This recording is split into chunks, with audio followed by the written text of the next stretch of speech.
Alors là, oui. Alors là, ça devient de plus en plus clair que pour les gens qui me traitent de complotiste ou de monomaniaque.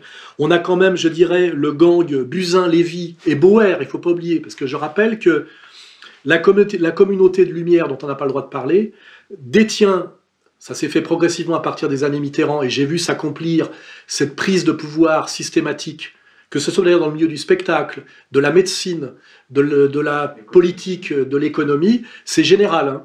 On voit bien aujourd'hui que nous avons d'un côté le gang Buzyn, Lévy, Bauer, hein, parce que je rappelle que c'est Bauer qui décide en gros de la stratégie, on va dire, politico-policière de la France. Je rappelle bon, qu'il est de la communauté, évidemment, ancien grand maître du Grand Orient. Donc c'est vraiment un agent impérial intégral. C'est pas du tout, pour citer encore Cohn-Bendit, quelqu'un qui représente la majorité française, et ce que j'appellerais la majorité du producteur séducteur, du producteur sédentaire, du cochon de payant et du gaulois. Hein, voilà. Je vais quand même citer les gens aujourd'hui qui ont en charge la médecine d'État. Hein. Nous avons donc Lévy, Buzyn, Hirsch, Gage, Doré, Jacob, Salomon, enfin je veux dire c'est la liste de Schindler. Hein.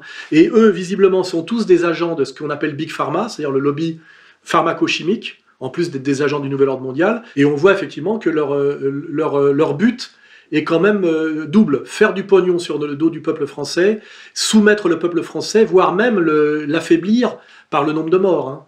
Voilà, parce que ce peuple français, on le voit, par le soutien massif que rencontre le professeur Raoult, le peuple français commence à gronder, est en colère, et s'il commence à gronder après une semaine de confinement, je ne vois pas ce qui va en être quand on va nous annoncer, quand le pauvre Macron, qui est lui un otage entre la colère populaire, ce qu'on appelle ses élus, et les maîtres oligarchiques incarnés très très bien par Attali. Je rappelle qu'Attali nous a bien dit qu'à un moment donné, si le nouvel ordre mondial ne pouvait pas passer par la mondialisation heureuse, il pourrait passer par la pandémie. Il l'a écrit, il ne faut pas oublier, hein, on y est. Hein, voilà.